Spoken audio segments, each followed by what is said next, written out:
ایک یہ کہ روزے کی حالت میں ٹوتھ پیسٹ کرنے کا کیا حکم ہے؟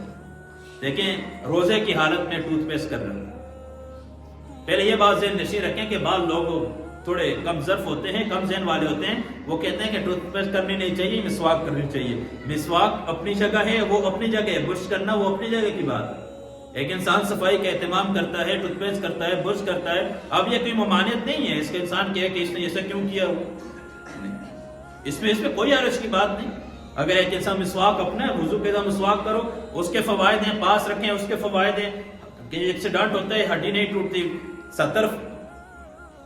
اعمال قسم میں بڑھ جاتے ہیں۔ مسواک کے اپنے فضائل بہت زیادہ ہیں، مسواک کرنی چاہیے، لیکن اگر کوئی ٹوتھ پیسٹ استعمال کر رہا ہے، برش استعمال کر رہا ہے ٹوتھ پیسٹ لگا کے، تو اس میں کوئی حرج تو نہیں ہے، پہلے تو یہ ذہن ہے۔ اور روزے کی حالت میں ایسا کرنا تو اس کے جو تاثرات ہوتے ہیں، اس پہ گلے میں جانے کے اندیشہ ہے، اس وجہ سے تو مکروہ ہے۔ اگر اس کے ذرات گلے کے اندر چلے گئے پھر تو انسان کا روزہ خراب ہو جائے گا، فاسد ہو جائے گا، روزہ اس کا ٹوٹ جائے گا۔ لیکن احتیاط یہی ہے کہ انسان کس لیے اس قسم کے کام جو مکروہ ہیں اور جس سے انسان خطرے کے اندر ہو، شک کے اندر مبتلا ہو جائے، ایسے کام کرنے سے بہتر ہے بے شک نہ کرے انسان۔ صبح جب فجر کے لیے سحری کے لیے اٹھے گا، اس وقت ٹوتھ پیسٹ کر لے، مغرب کے بعد عشاء کے وضو کے ساتھ کر لے، مسواک بھی کر لے، ساتھ دانتوں کی صفائی دوسری طرح بھی کر لے۔ اور دوسرا مسئلہ یہ ہے کہ اگر کوئی شخص روزے کی حالت میں طاقت کی ڈرپ لگائے تو اس کے بارے میں کیا حکم ہے؟ دیکھیں، روزے کی حالت میں طاقت کی ڈرپ لگانا، پہلے ایک قاعدہ کلیہ سن لیں، قاعدہ کلیہ سن لیں۔ ناک، کان، منہ اور پیشاب پخانے کی جگہ سے کوئی دوائی انسان کے معدے، کوئی خوراک انسان کے معدے یا انسان کے دماغ تک پہنچ جائے، اس سے روزے پہ اثر پڑتے ہیں، اس سے روزہ ٹوٹتا ہے۔ طاقت کی ڈرپ انسان کے دماغ اور معدے کے اوپر ان اعضاء سے، ان راستوں سے نہیں جا رہی، ان راستوں سے نہیں جا رہی۔ ہاں، علماء یہ کہتے ہیں، مفتیان اکرام یہ فرماتے ہیں کہ اگر انسان طاقت کی ڈرپ اس وجہ سے لگا رہا ہے کہ روزے کے اندر مجھے قوت حاصل ہو، تو یہ عمل کرنا مکروہ ہے کہ روزے کے اندر جتنی تھکاوٹ ہوگی اتنی اللہ کو پسند ہوگا۔ صحابہ تو پسند کرتے تھے گرمیوں کے سخت روزے ہوں، ہم پیاس کے اندر، بھوک کے اندر اللہ کے کو راضی کرے منع۔ لیکن ڈرپ لگانے کا حکم یہ ہے کہ کوئی انسان ڈرپ لگوا رہا ہے یا انجیکشن لگا رہا ہے، انجیکشن لگا رہا ہے، ٹیکہ لگا رہا ہے، کوئی بھی لگا رہا ہے انجیکشن وغیرہ، تو اس سے بھی روزے پہ کوئی اثر نہیں ہے۔ ہاں، اسی طریقے پہ اگر کوئی انسان اپنا خون نکال رہا ہے، کسی کو خون دینا ہے، تو اس سے بھی روزے پہ کوئی اثر نہیں پڑے گا۔ تیسرا مسئلہ یہ پوچھا ہے کہ جو لوگ روزے نہیں رکھتے بغیر کسی عذر یا بیماری کے، تو بعد میں وہ قضا کریں گے یا کفارہ لازم آئے گا؟ اگر کفارہ لازم آئے گا تو کفارہ کیا ہوگا؟ کفارہ لازم آئے گا تو کفارہ کیا ہوگا؟ تو جو لوگ روزے نہیں رکھتے، سب سے پہلی بات تو یہ ہے کہ انسان رمضان المبارک کا مہینہ مسلمان ہو، روزے نہ رکھے، مسلمان ہو روزے نہ لگے۔ بعض بدبخت ایسے ہوتے ہیں جن کے دلوں پہ اللہ نے مہر لگائی ہوتی ہے، جن کے دلوں پہ اللہ نے مہر لگائی ہوتی ہے، ان کو نیکی کی توفیق ہی نہیں ہوتی۔ ایسے مبارک رحمتوں والا، برکتوں والا مہینہ بھی پاس سے چلا جاتا ہے، لیکن وہ بیچارے، ان کو توفیق نہیں ملتی، ان کو توفیق نصیب نہیں ہوتی کہ وہ رمضان المبارک کے روزے رکھیں۔ اگر کوئی آدمی بغیر کسی عذر کے روزہ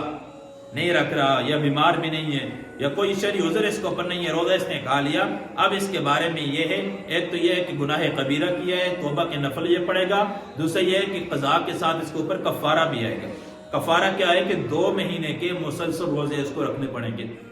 2 مہینے کے مسلسل روزے اس کو، ایک روزے کے بدلے میں 2 مہینے کے مسلسل روزے اس کو رکھنے پڑیں گے۔ اگر ایک آدمی ایک رمضان کے اندر اس نے 5 روزے کھا لیے، اب 5 روزوں کا کفارہ صرف ایک ہی کفارہ ہوگا۔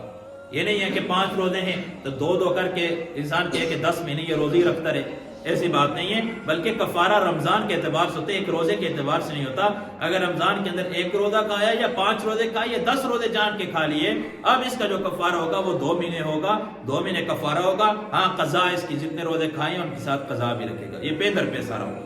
جو کفارہ اس نے ادا کرنا ہے وہ پے در پہ ہوگا۔ ہاں، اگر اس کی عمر اتنی ہے، بیمار ہے، دوبارہ 2 مہینے روزے رکھنے کی طاقت ہی نہیں ہے، قوت ہی نہیں ہے، پھر یہ ہے کہ 60 مسکینوں کو 2 وقت کا کھانا کھلائے گا۔ پھر رمضان کا کفارہ کیا؟ 60 مسکینوں کو 2 وقت کا کھانا کھلائے گا۔ اس طرح ایک مسئلہ یہ، اگر ایک آدمی ہے وضو کرتے ہوئے اس کے حلق سے پانی نیچے چلا گیا، وضو کرتے ہوئے حلق سے پانی نیچے چلا گیا، تو اس کا شرعی حکم کیا ہے؟ دیکھیں، انسان کو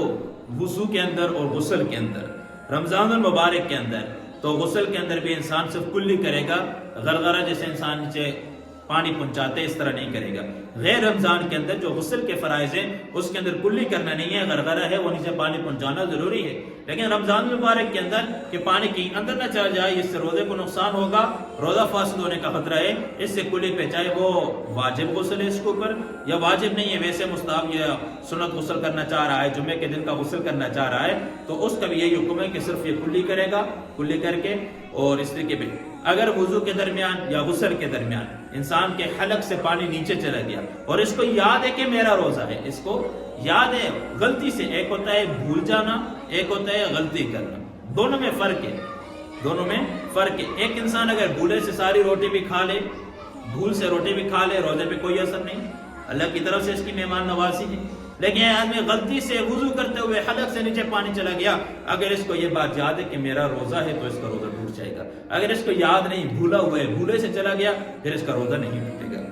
تو غلطی کے اندر اور بھول کے اندر یہ فرق ہے۔ اسی طرح اگر ایک آدمی ہے جنبی ہے، جنابت کی حالت کے اندر ہے، صبح اس کے اوپر غسل واجب تھا، غسل اس نے کرنا تھا، لیکن سحری کا وقت کم ہے،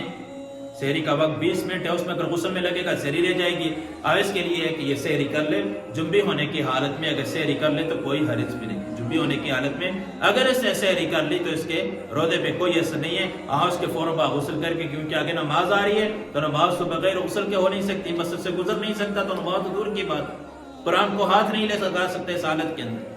تو اس میں یہ ہے کہ اگر جنبی حالت میں، جنابت کی حالت میں اگر سحری کر رہا ہے تو اس میں کوئی حرج بھی نہیں ہے، کر سکتا ہے۔ وآخر دعوانا ان الحمدللہ رب العالمین۔